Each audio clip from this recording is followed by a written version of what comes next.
આપણું કાર્ય સિદ્ધ ક્યારે થાય? આપણે પણ આવો શુદ્ધ ભાવથી, શુદ્ધ મનથી માં જગદંબાની ઉપાસના કરીએ તો અત્યારે પણ આપણા મનની જો કોઈ સંકલ્પ છે એ સંકલ્પમાં આવશે સિદ્ધ કરે, એમાં કોઈ મત નથી.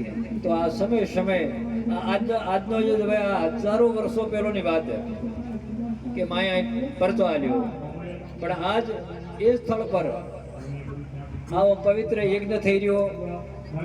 54 ગામના જે એમના માના ઉપાસકો, આખા ગામ, 2 ગામની ધર્મપ્રેમી જનતા આ એક મન કરે આ મધ્ય માના ગુણગાન ગવાઈ રહ્યા.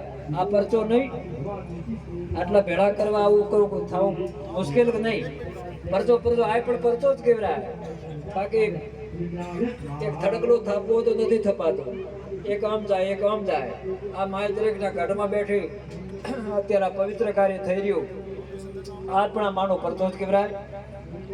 આજ પ્રસંગ ઘણા હતા. જાસનવાડા મહાદેવની પ્રતિષ્ઠા અમારા ગામમાં પણ કાગોને કુળદેવીની અમારી ડેરાવાળી માતા બાજે એની આજે પ્રતિષ્ઠા છે. પણ મેં કીધું ગામમાં તો હજાર સાંજ એક ઠેકાણો એક ઠેકાણે વરહાં તો બીજે લીલું ન રહે. વરસાદ બધે વરસતો જ રહે. ઉપડે જાય વરહે જાય. કેલા આયો અરે કે માં 5 ગામ કોરો રહ્યો નુંજા જાય કર્યો.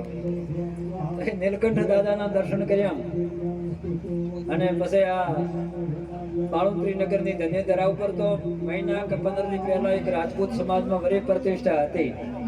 પણ સજનો સમયને અનુરૂપ ગૌ માતાની સેવામાં અટવાયેલો. અંકિતપુરી બાપજીનો ફોન આવ્યો. મેં કે બાપજી આપ પધારો. હવે મા આશાપુરા ત્યાં છે મા આશાપુરા રમ રણી પણ વિચારમાં હુકમ કરશે ત્યારે આ ધરતી ઉપર આવવાનો મોકો મળશે. મારા વતી માતાજીને વંદન કરજો. મારા વતી એ પરિવારને આશીર્વાદ બાપજી આપી દીધો. પોતાને મેં એવું કીધું.